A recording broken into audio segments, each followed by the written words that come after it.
Athletor Podcast. Goody on the horn. How you doing, baby? I'm doing good, man. Got done with a little morning go here back in Jersey. Back in Jersey. You gotta Beautiful love out, that. 70 degrees. Yeah, that's good. That's good. Now, next thing, you just got to keep it that way, just like us down here. Yeah. Yeah, that's hard to do. It'll be 50 probably next week. That's all right. Hey, listen, this is going to come out after the NCAA tournament, but I want to talk to you about Big Tens, and I want to talk to you about expectations, and I want to talk to you about how you have gone about systematically, brick by brick, just building and building and taking steps back and taking steps forward and taking steps back. It's, for me, because I was there when you got the job. I was literally in the college Ave room when the year you got the job. And I remember going, well, this ain't great. It's not great. It was middle of the pack and that's being kind, at the EIWA. And now you're hunting at the top of the pack of the Big Ten.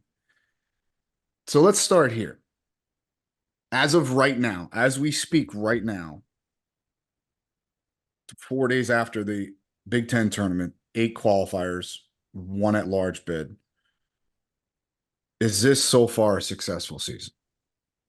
Absolutely, yeah. If the season were to end today, right, it's a successful season. There's no doubt about it. I mean, it's weird how you judge it. And Mike, you know how I am. Like, I'm a huge dual meet guy. So when you're in the middle of those dual meets and you're selling out the arena and there's 8,000 people showing up to watch a tremendous Big Ten duel and you don't get the results, the world's falling out from under you, right? And then you backtrack a little bit, you stop, you get 3 weeks off to prepare. You have somebody like Donny Pritzlaff and Joe Pollard, Coach Middich put together an incredible plan. And then you got to execute a plan, and it's a whole nother world, right? It's the Big Ten championships. So we happen to wrestle our best the last, I don't know if it's our best, right? Because we're going to have a national tournament. But we wrestled about as good as we could, or as good as we have all year long at the Big Ten championships. We were well rested. We were super prepared. We were super confident. And that's kind of part of it. And that hasn't always come together like that, right? That's It right. is a humbling tournament. That tournament, 10 a.m. Saturday morning, is some of the most ferocious, intense matches I've ever been a part of. And it gets harder and harder every single year. So that's about the best we've done. And the crazy part is we left so many matches out there. Felt like we probably should have had a finalist at 25. There's a good chance we should have had a finalist at 97 if we finish a single leg takedown. So there's matches we left out there, but as good as we've wrestled, yes. Right now, if we ended it today, it'd be you finish 14th in the country. You're in the top, like you said, top part of the Big Ten tournament. It's a successful season. I also know we got to go do it here in a couple of days. So yeah, right. So again, I didn't want to pigeonhole you into saying, yeah, it's a great season, great. Yeah, but as of right now, right? Yes. Okay. You mentioned 25, 97. I want to talk about 33, Dylan Shawver. So you said, look, a lot of the things that you were talking about earlier, look, a lot of those dual meets didn't go every single, scarlet and black way, but that one did. And it went, now he's lost to Ragusan a couple times. Twice, yeah. Twice. Maybe it's Donny, maybe it's Middich. How do you guys get him mentally going, no, this time we're going to win. And here's how. Well, you got to have somebody first and foremost that truly believes, trusts the process. I know you throw that around all the time, but that guy buys into those last 3 weeks, like I talked about, like Donnie's plan, and a lot of it's Coach Pollard. That's kind of his guy, and a little Middich trains with him. Joe is very behind the scenes with him, and then it's Donnie's plan, of course. But you got to have a guy that truly believes. He doesn't believe he could just win a Big Ten title.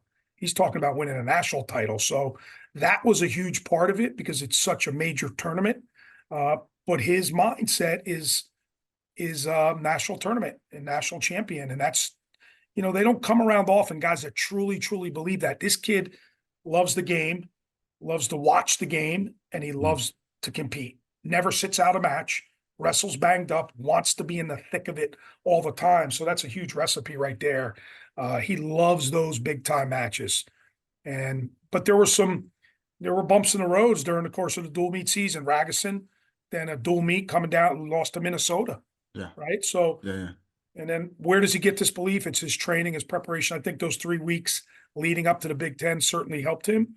And he's got the partners, and that's the way he feels about it. Okay. He's not a Jersey kid. No. Right. So you guys, I remember, 2008, whatever year you got the job. You said we're building a fence around Jersey. We're building a fence around Jersey, and nobody's going to come in and poach our kids anymore. And you've stuck to that. But now you got an Ohio kid like Shawver, okay, who's buying in. How do you, as a head coach, and I know Pollard has a lot to do with some of the recruiting too. Donny, not so much. He's great in the room. I love him to death. But how do you guys go out and say, here's what we're looking for.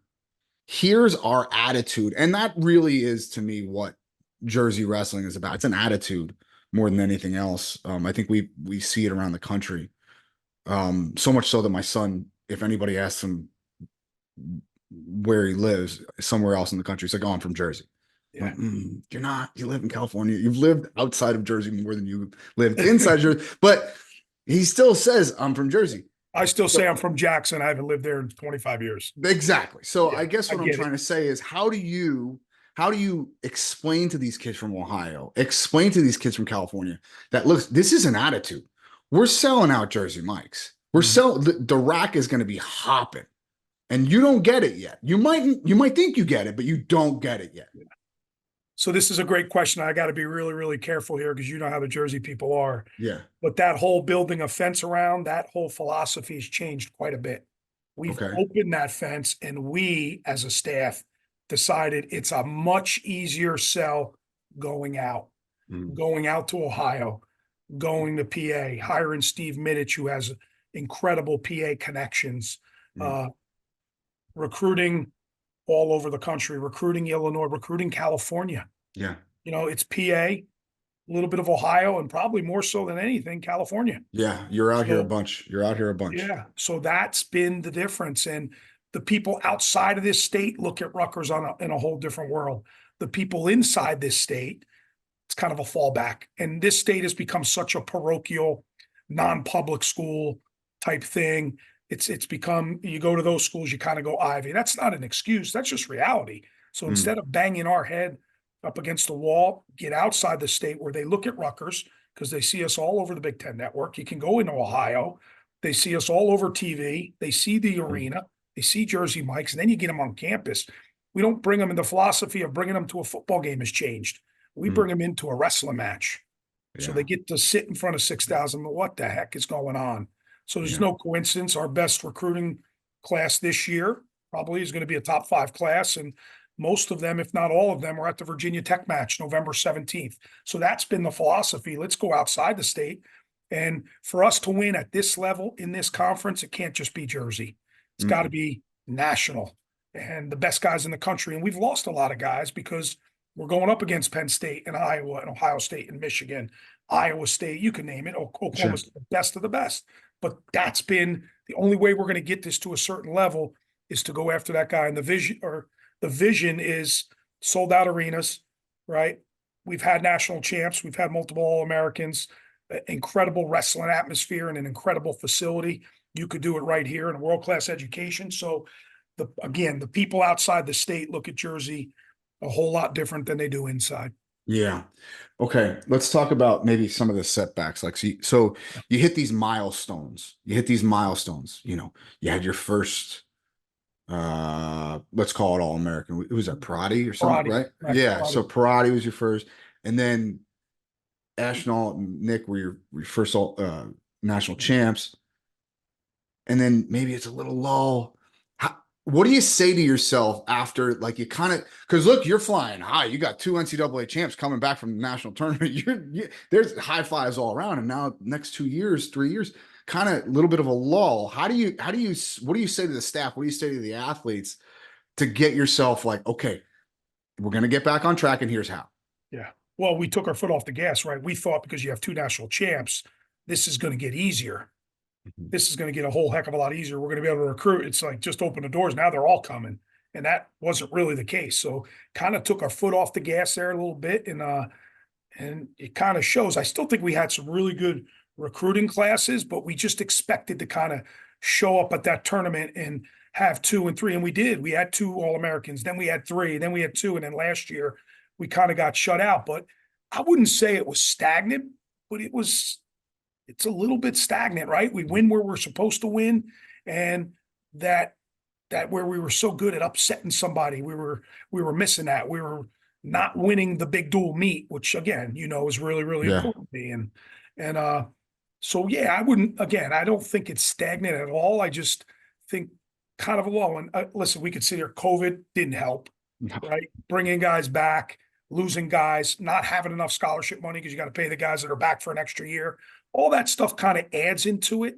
Bottom line is we took our foot off the gas a little bit, and then you have to kind of look yourself in the mirror. What do we have to do better?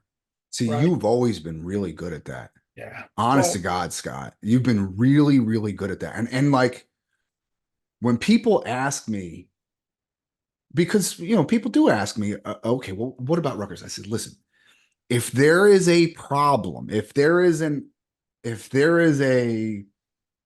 situation that needs to be addressed and it's internal, you can be sure that Scott Goodale is going to take care of that problem, even if it's with himself. So let me ask you this. This sucks. This is going to suck. What was your biggest indicator that you took your foot off the gas? well, first of all, I didn't enjoy it. I hit Right. the ground running after Anthony and Nick, and I didn't enjoy it. And it was, I don't want to say meaningless work, but it was just constant. It never, ever, ever stopped. I never took a step back. I never enjoyed my family. I never enjoyed. So a lot of it had to do with me, right? And then you're burning it at both ends. You're burning the candle at both ends. And that's kind of where I thought internally from on my end, it went bad. And then you got to do a better job of giving up the range. You got one of the best coaches in the world right inside your room. You got one of the best international guys in Jeff Buxton right inside your room.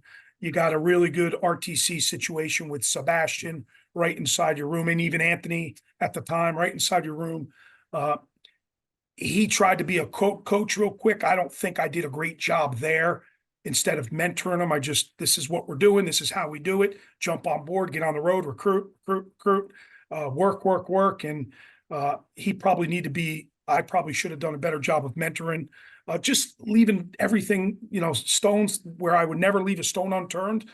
I was letting those little things slide. And when you do that, the next thing you know, your program, it filters down from your staff to your guys on your team. So now all of a sudden showing up late was kind of okay, and missing workouts was kind of okay. And we have national champs.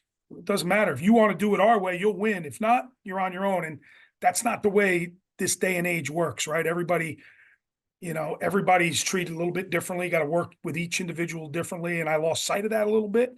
But I absolutely believe we fix it. You might not have saw it in the wins right away, but you could see now, man, this has been the most enjoyable year I've ever had. Really? There's very, very little distractions. There's workers. These guys work their tails off. We don't have academic distractions. We don't have social distractions. It's about wrestling.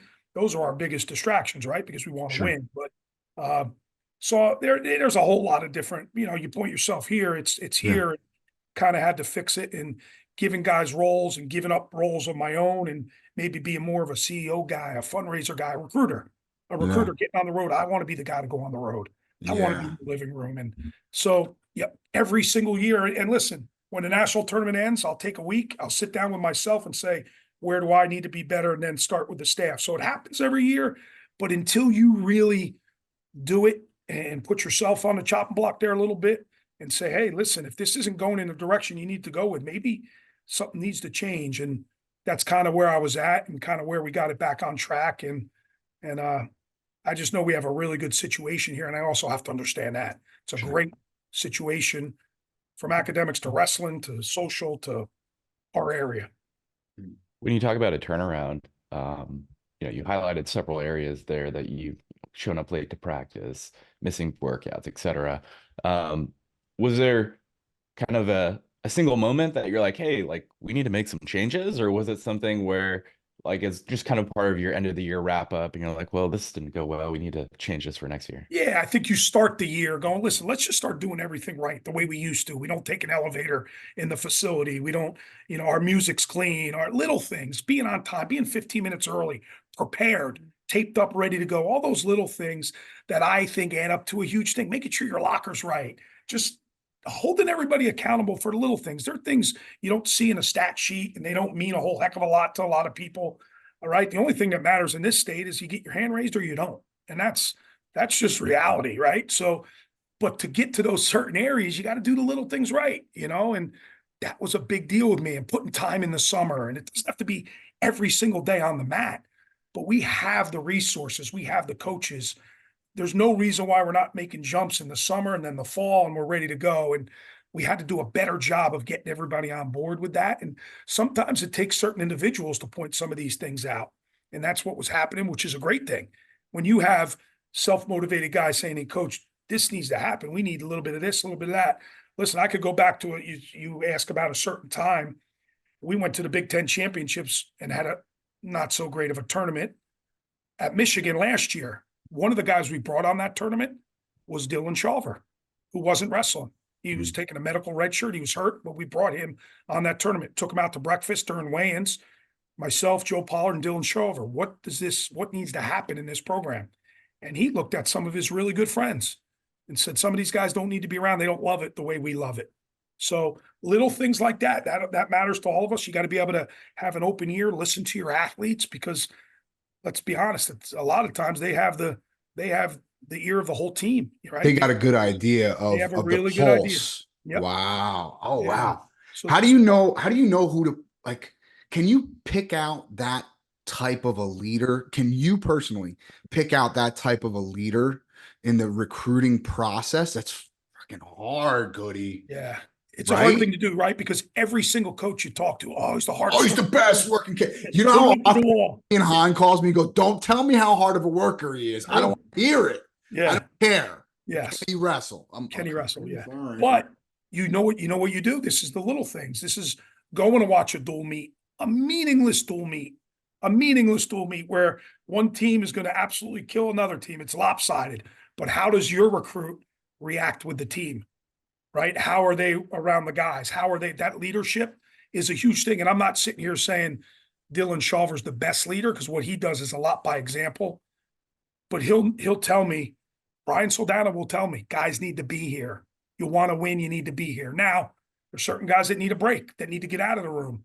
For that, the year John Paz redshirted, we need to kick him out of the room the whole year, get your body right. So every kid's different. Some of our guys don't totally understand that, but for the most part, they have the voice of the group and can tell you things you need to hear. And that's kind of what I leaned on.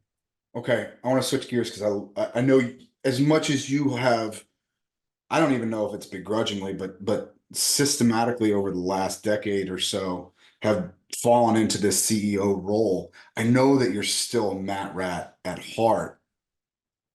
How beautiful is Dylan Shawver's left-hand high crotch? It's really good. How often do you guys look at it and go, well, not look at it, but meaning that's his go-to, and golly, it's beautiful. And it's just, so is that something that now you look at and go, oh, maybe we need more lefties in the room. Maybe we need a couple southpaws in the room. Do you ever think about that kind of stuff? I know, I don't really go there. You remember we had John Leonardis, and he was a lefty. Sure. So he loved the lefties. Right. We would call him Lefty. We call his brother Lefty. But Shawver's high crotch is good. His club swing is so good, and it sets up that high crotch because of his boom club swing. So he doesn't always get that club swing, but if he hits it and shoots it, that high crotch, sometimes it's a fireman's, is so sick. So there's a lot of really good motion there. I know it looks like He's stalling. Big Ten finals. The Michigan fans are yelling. He's stalling. He's backing up. He took 12 shots. Yeah. It's his way of getting you to come forward. And if he can move a little bit better side to side, do a little bit pushing and pulling, man, that high crotch really, really opens up, and even that fireman. So it is pretty slick. He's super fast, and he's explosive with it. So as long as he doesn't get his shoulders turned too much, we look at all that stuff. But yeah, that certainly is go-to, but it's all set up by that hard club swing. And I think his first takedown Big Ten finals was, he got through him so easy it looked like a duck under, but it was all from his left-hand swing. It's beautiful. More technique dork stuff. You do have one of the best in the world in Donny Pritzlaff. Yeah. In your room. And the worst, to me, the worst part about it is he'll never tell you how great he is. and everyone else can, kind of sing his praises, but what's the one thing that you've seen him grow as a coach? How has he grown as a coach? Because he'll never say it. He'll give all the credit to you, but I think he's kind of grown as a coach. I think he always connected well with the kids. I think. But I think he's just grown as a coach. Do you see that too, or no? I do in two areas, really. A technical standpoint, when we first started this thing, and it was the year after Parati All-American, we know that whole story. I was feeling great and confident. I called Donny thinking he would never come, and he came. So, and the rest is history. So it's been about 10 years now, right? Yeah. But it was, his single leg was so good, right? The dorky technique stuff, but it was one or two things he did. His hand fight obviously is incredible, and he would stick to those one or two things. His game now, it's an outside step, high crotch, right? He's really looking at the international guys, and we have a lot of Russians that come in that train with Seb and train with us all year round, and his technique is developing. So he's starting to show different stuff where he never really hit an outside step high crotch. No. He's got a really good outside step high crotch. So that way, it's not just a swing single anymore. No matter what, my mindset is, this is my number one shot. I'm getting to it no matter what. Right. He has an outside step now, so he's starting to talk to our guys that way. Make sure you have something to both sides of the body. So I've seen that part of it. And as we go through the end of this year, this is his time of year, right? He's I think a 4-time Big Ten champ, 2-time national champ. This is his time of the year. And I would even like more of this. Get in your face a little bit and like, this is the way you're supposed to train. And he's doing more and more of that. And our guys look at him like, it's Donny. He's the man. Yeah. And whatever he says, it works because of his results. So I understand that. And I love that. And I would even like more of it. And he's almost like the rest of the country, right? Just get ready for the end of the year. The national tournament's the most important thing. I'd love to see him push that envelope in January when we're wrestling Ohio State and Minnesota. But, so he does it in time, and he's just got a way about him. And Mike, you've been around him a long time. He stares through your soul. Oh yeah. And you believe it, man. You believe it. You listen to it. And he's obviously a great person and a great family guy. So that makes it easy. But the way he lives his life and the way our guys understand it and get it. And in some ways, they don't want to let him down. That's really what about it. They don't want to let him down because the way he trains and lives and the way he trains. Can we talk for a second? Sure. About how every single one of these 20-something-year-old kids is petrified of Donny Pritzlaff. Yeah, and that's why I want him in their face a little bit, because he can get the best. I think our coaching staff does a really good job of that, and I just know the way. Our staff really, really well, and the way they think of Joe, right? Yeah. They're super tight with Pollard. You can go to Pollard for anything, right? Absolutely. And the same with Steve. And I just think Donny, they don't want to let him down. They want to compete for him, and that's why you see him sitting in a lot of the corners, because I know that, I get that, and I'm all about that. So let him compete for Donny for sure. Yeah, no, it's interesting. I've been a Donny Pritzlaff fan since we were kids, right? I mean, I trained with Donny, but I don't think that the rest of the country really understands, and that's because he's so damn quiet. He's just so humble. Yep. Like, we get it. You have a world bronze medal.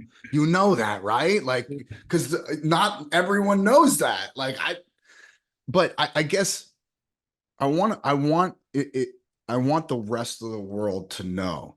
And in fact, I was going to talk to you about this off air, but I'm coming back east into in about a month and a half, and I want to bring a camera. I just want to talk to Donny. Yep. But people need to know more about this guy.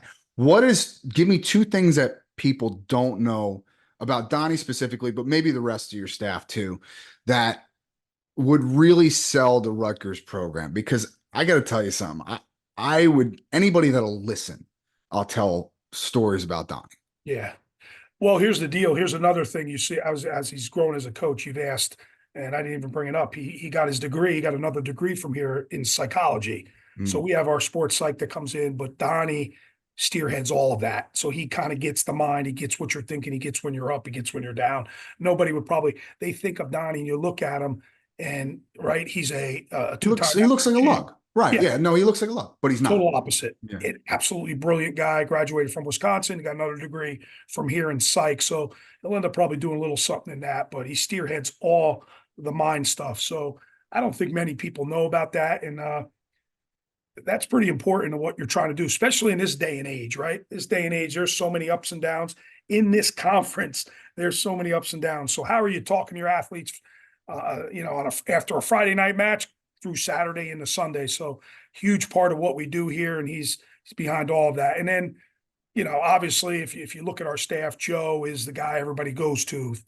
Joe's the guy doing things outside wrestling as well to get these guys all set up. And Mitch has been a huge recruiting plus. He's been great for Pennsylvania. He's opened Pennsylvania up to this program that we've never had before. And it's been something we've been missing.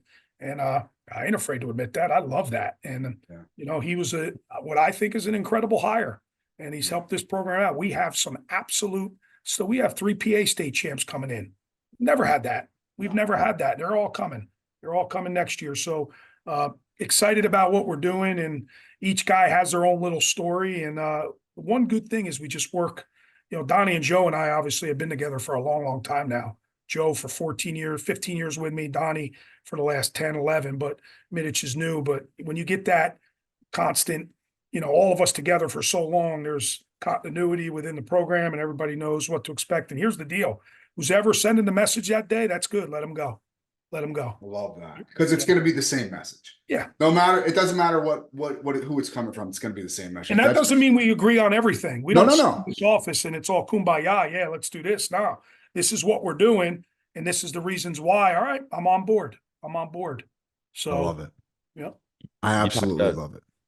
You talk about Donny as somebody who kids want to compete for. And I'm sure we all know coaches like that. But in your mind, what do you think draws athletes to him in a way that, hey, I really want to compete and not let this guy down? And Goody, it doesn't have that much to do with his accolades. It really doesn't. No. Again, I think it's what goes on in that room. I think Donny and Joe, those guys, a lot more than me. Like I always see the glass half empty, right? This is a 5-5 split. We're not winning here. I'm not sure we can win here. Donny thinks we're beating, Donny, how many matches you think we're winning against Penn State? We're winning them all. That's the way he thinks, and that's the message he sends to the guys. And like I said, it's not a lot of words. He's not a rah-rah guy. He'll stare right through you and he'll give you the look and let's get to work type situation. I think our guys they just respect that. Here's the deal. This day and age, Mike, these guys want to be coached. They want to be pushed. They want to have a system. They want to have something in place. The most successful guys we've ever had. Everyone has this vision that Nick Soriano did his own thing. Absolutely furthest from the truth. He did what Donny told him to do. They had a great relationship. So whatever Donny needed that day or wanted that day, Nick did. So, and that's okay. Every kid's different. Like I said, I just think they look at them and you're right. It's not the accolades. Those days are, heck, there's recruits now probably have no idea, even know what he did. But, we'll tell them. And then of course, when they get in the room, it's just his demeanor, the way he goes about it. It's his hand fight. His hand fight. That doesn't hurt. Okay. I want to talk a little bit about right now too. How are you judging success next weekend, man? And remember, this is going to come out, Goody. Yeah. This is going to come out 4 weeks from now.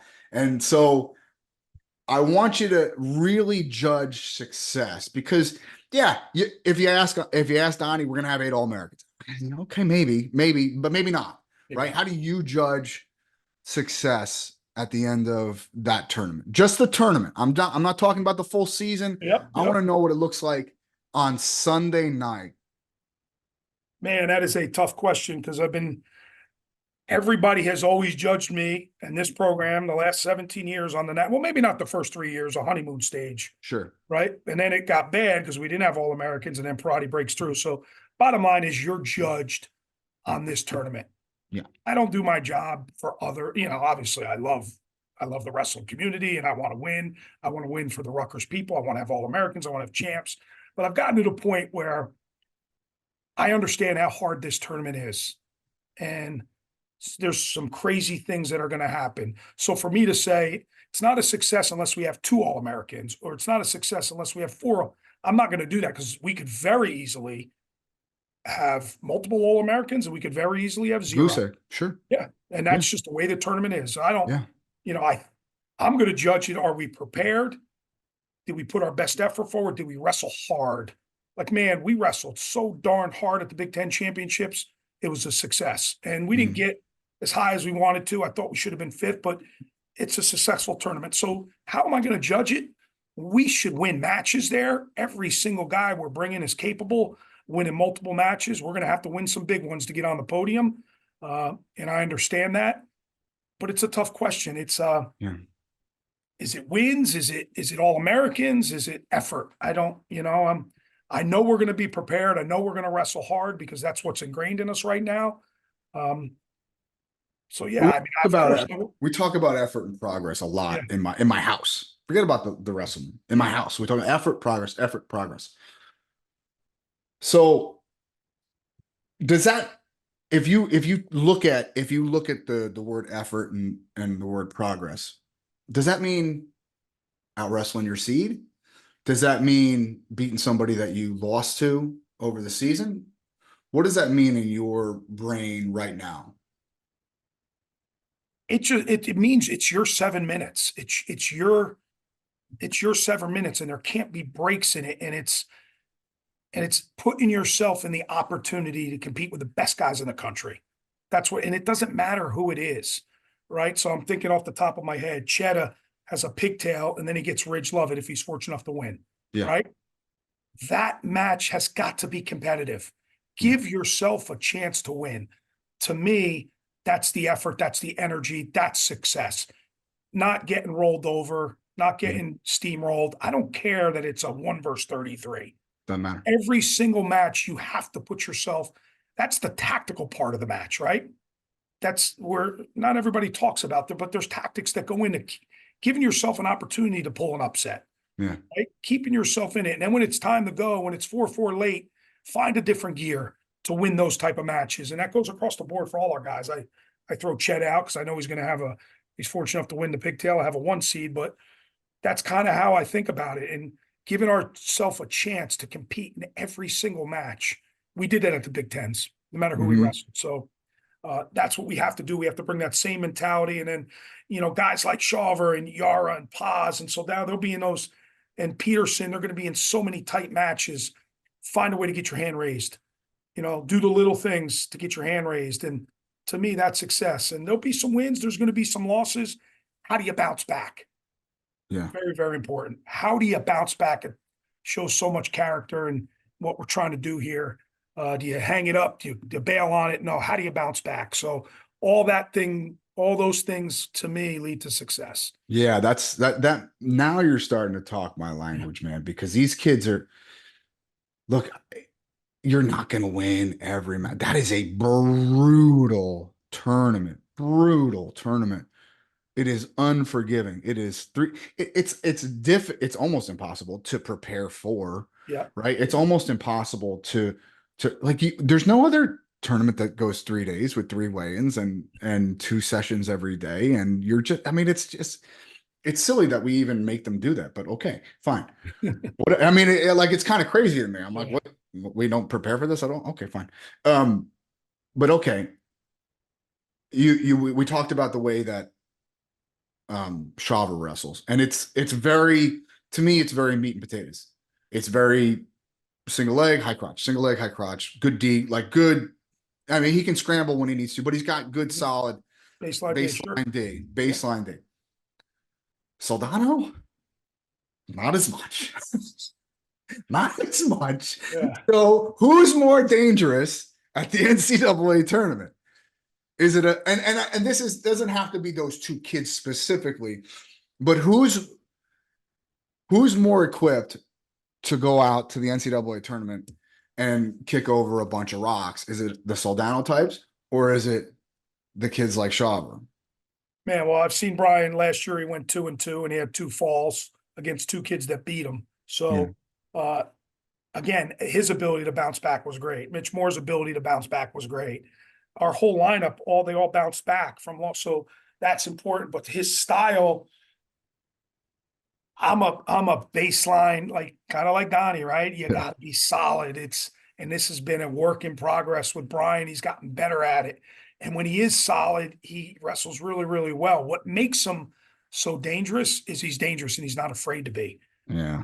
Now, that entails going to your back and throwing yourself to your back and rolling around. And I'm sitting in the corner and it's hard. It's hard.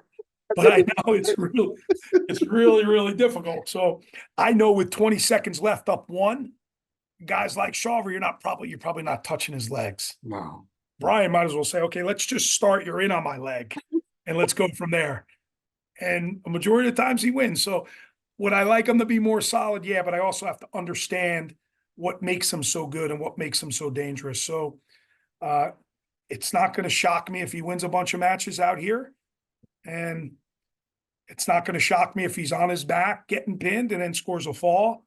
And it's not going to shock me if our guys that are solid continue to stay solid and wrestle where guys can't get to their legs and they do a good job closing out matches. So let me tell you something. I was at Steve Neal's house last year watching the NCAA tournament. He does it. He does it up. Like he does it up, dude. Yeah, you told me dude, that.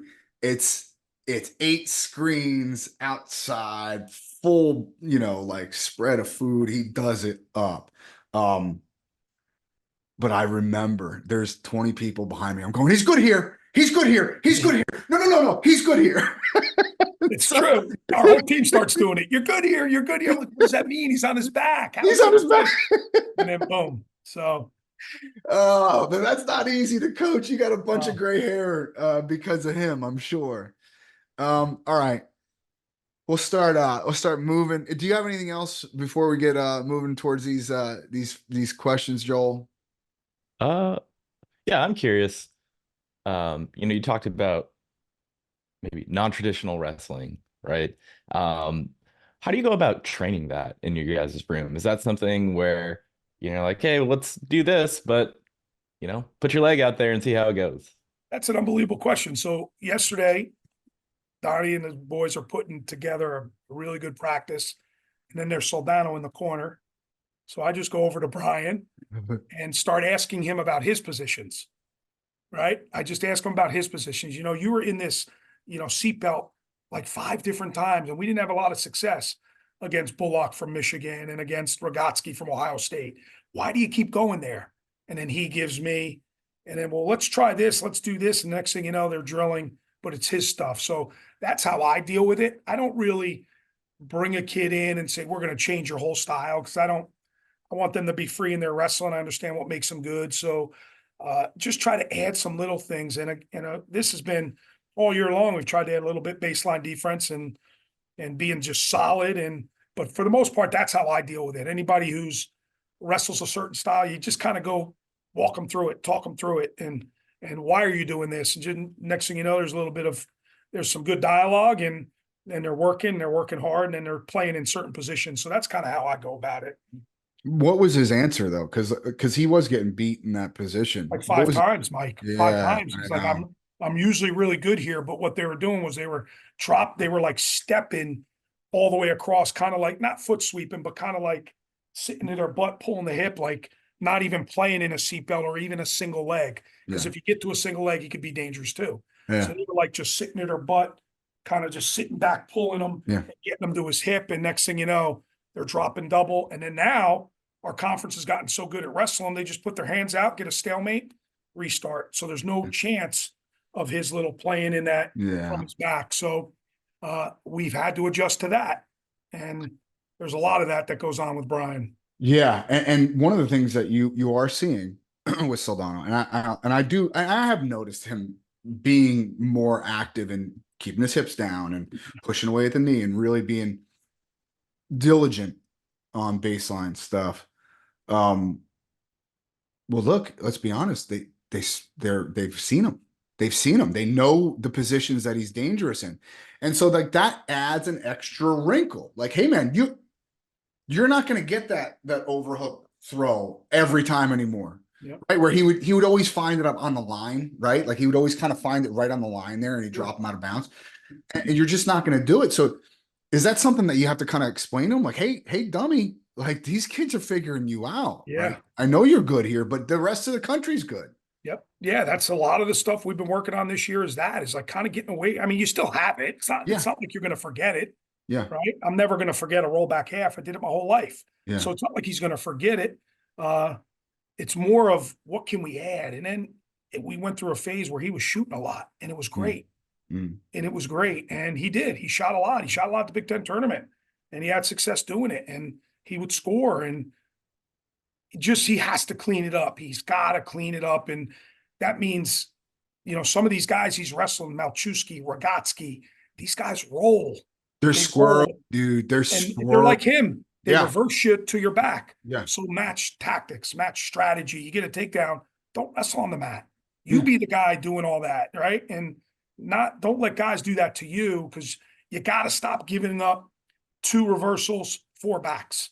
There's no sense. And we even had a sit-down meeting and hashed the whole thing out and put clips on film. And here, you're giving up reversal back.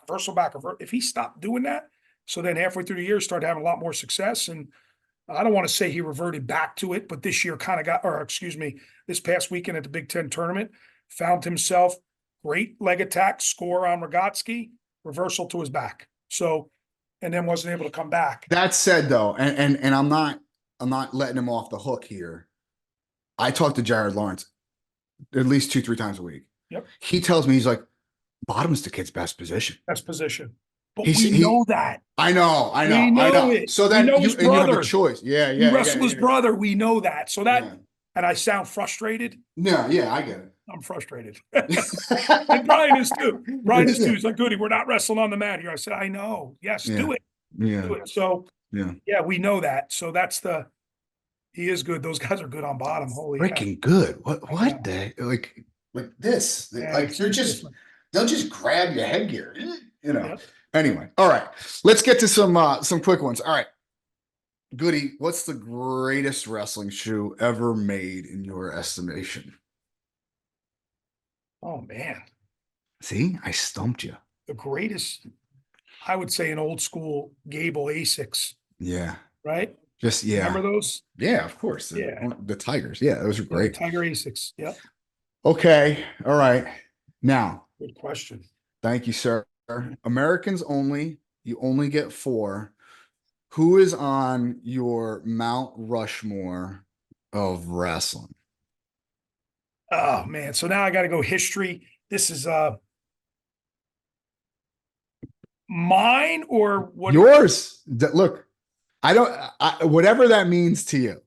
Yeah. Okay. So let's do this. Let's go. Guys I grew up watching and Gable. Okay. John Smith. Mm-hmm. I've coached against Burroughs and sat in that corner. He's a Jersey guy. I'm putting him on there for sure. Gable, Smith. I'm going to say Dave Schultz. Oh, I like that one. I like that one. Now, guys I've coached against, kind of this era, David Taylor. He might go down as yes. Go. Yeah, he's close. So now you're talking 5. Yeah. 5, right? So David Taylor's on there. Obviously, Kyle Dake's on there. These guys I have to compete against. Yeah. I'll leave it at those 2. No, that's fine. But I'm telling you, like, it's funny. We started doing these. Joel and I started doing these questions at the end of the podcast, probably, I don't know, close to a year ago, I would say, Joel, I don't know, like 8 months ago. And like, it's funny to watch people, those zeitgeist, watch the mentality change over the last year of people going, David is like, he might be up there, right? Because we always kind of thought of him like, hey, he went up to 86 because he couldn't beat Burrows, right? And Jordan makes the list more than he doesn't. But man, all right. So if you had to, so now if we're gonna hold you to 4, okay, is it gonna be Gable, Smith, Burrows, Schultz, or are you gonna add the DTs, the Dakes of the world in there? I'm thinking about medals, and I just think about what Schultz kind of did, Yeah. right? In the American, winning Tbilisi, winning. His placing as a high school Does he ever wrestler. I haven't watched many of these. Is he ever on the list of anybody? Yeah. Oh yeah. Okay, For good. sure. For sure. Kenny Yeah. Monday. Kenny Yeah. Monday. You know, Kenny- Monday should be on. It's hard. But what David Taylor's doing now, Yeah. right? What David Taylor's doing now. I mean, heck, ask me after the Olympic Games, right? And he Yeah. may It have might be. another one. And then ask Sure. me in 8 years, it may be Aaron Brooks. So No kidding. yeah, No kidding, huh? that's about as good as you get, by the way. So Yeah. That kid's special. very. That kid's freaking special. It's hard. Like it's funny, man. Last year, and I got one more question for you, but I just like this small anecdotal problem that I deal with in my head all the time. Last year after the US Open, I didn't even tell any of the athletes here at Poway or even my son really. But after the US Open last year, Lee Roper followed me home from Vegas. Like he jumped in my car and he's like, Mike, I just want to spend 10 days on the beach. He's like, I want to unplug. Do you know that after, like, I'm not kidding. We came to the house that night. We had a couple glasses of wine, sat in front of the fire. He slept for 24 hours. He literally in that bed, like literally right behind me. He slept for 24 hours. I had to like go stick a mirror under his nose. Yeah. And I'm like, is he? And I call his wife. I'm like, is he all right? Oh yeah, he'll be fine. He'll be okay. He gets up like the next night and goes, that's how hard Aaron Brooks is to beat. That's how hard. That's how hard me and Parker Keckeisen have been trying to beat Aaron Brooks, and we still came up short. That's how hard, right? Like, think about that. That dude slept like, I don't know a grown dude that slept for 24 hours ever. You know what I mean? Like, he was just exhausted. And he'll have no problem with me telling that story. But that goes to show you just how good this freaking kid is, because he's knocking on the door. He's close, and he's gonna win medals, and he's not gonna lose much. I'm telling you. I got the same feeling when I watched Jordan wrestle Scotty. I remember that. I remember you talking to me after the Open, and you said Jordan Burroughs is the best wrestler in this building. Is the best wrestler in this building. And I'm sitting there going, shut up. It's 2011. I'm a jerk off going, shut up. You know, there's guys like, there's guys like Andrew Howe, and there's guys, okay.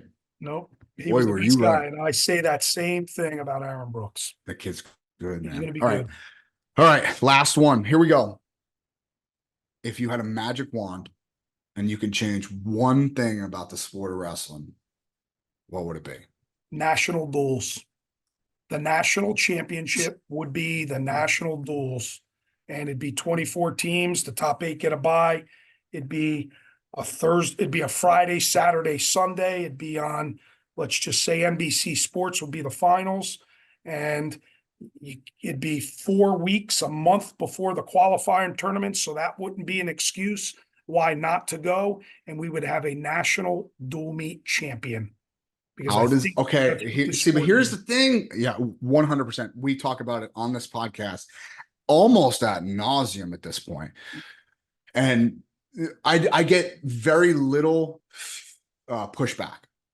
So I guess what I'm saying is 98.7% of this sport agrees with us. We need, if we want to advance the sport more,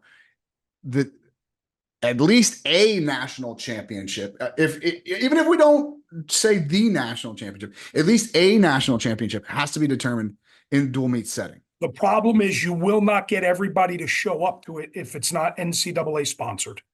We have seen that in the past. Yep, Okay. doesn't happen. So look at this. I have the bracket from the last. This is my bracket from the last coaches poll, 24 teams with a Saturday morning, a Saturday night, a Sunday morning. I have it all written down. They're not even a wrestle back. So everybody gets 2 matches. You don't waste the weekend, and you have a true national champion. Dual meet. Okay, but Goody, here's the thing. I don't think that it's out of the realm of, like, usually we get like some of these magic wand questions and they're like, well, turn it to freestyle. Like, do you know how hard it would be to turn? It'd be like that. That's a magic wand answer, right? Because you can't do it. Not right now. Okay. It would have to be a slow bleed over years. Okay.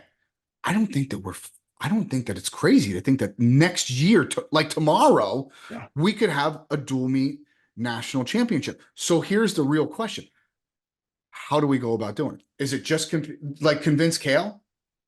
Honestly, I mean, let's call it. It has a lot to do with it. Yeah. It certainly has a lot to do. No, it's getting to the NCAA and say, make this. They don't want to give out 2 championship trophies. So make the after the individual tournament, let's say Penn State, they're a huge favorite to win this year. Give them the NWCA national championship trophy. And the national duels is the NCAA. Anthony Holman wants this to happen. He's begging for us to do this. So we're not going to be twisting his arm. Anthony, we want to move this to the national duels is the national champion. He's all for it. Matt Valenti's on that committee. He's all for it. They're all for it. We have to get the coaches to get about 74% and say, let's do it. You're right. We could do this next year. Next year. It's that easy. Everybody can relate to a dual meet. You go down to Bayville, you go to right? You grew up in Bayville. Yeah. Half the town knows what a dual meet is. Yeah. They don't even know when the state tournament is. Yep. They know what a dual meet is. Yeah. Right. And if your team's involved, it's huge. Well, we're not going to sell it out. Yes, you will. Yes, you will. Yes, you will. Yes, you will. 100% you will. Yeah. 100%. And I know that there are ways that we can incentivize. I don't know. Whatever. Here's a couple things. And I'm going off on a tangent. I don't want to do it every podcast. I'll bet you didn't know this. The NCAA gives out 3 medals. Did you know that? Like if you take 4th through 8th, you don't get it. I know. You know that, right? Yeah. They're not even NCAA. They're not even our medals. Exactly. So what are we doing? Yeah. As far as do you know? And this is how I found that out, by the way, because the NJCAA, when I was a college coach at Middlesex, is the same thing. Top 3 are all Americans, and then the bottom 5, not so much in their eyes, right? So my athletic director didn't want to acknowledge kids that took 6th, 7th, and 8th and 4th. I'm like, oh no, you're a crazy person. No, you're a crazy person. Like, I'll fight you. Like, and these are the fights that I used to have with these knuckleheads over there because they didn't know their knee from their ass. But these are to your point, we've already accepted that we do our own thing anyway. Yeah. Why can't we all kind of know? We all kind of know that this is the direction if we really want eyeballs, if we really want them. Yeah. Because I think if we're going to be honest, I think a lot of the sport, especially the coaches and to a lesser degree the athletes, I don't think they're ready to be a big boy sport yet. I agree with you. I don't think that we're ready to be college football or college basketball yet, because I think a lot of the coaches don't give enough of a shit about. They care about one thing. They're winning. Their guys. Look, here's the thing, and like I saw it, and I'm not going to say who it was, but I can remember a coach saying it's about the sport, it's about the sport, it's about the sport. But when it came down to it, it was about him being Iowa. Yep. I'm sorry, shit. You know what I mean? it was like let's call it what it is. That's exactly what it is. Always. Yeah. And that's fine.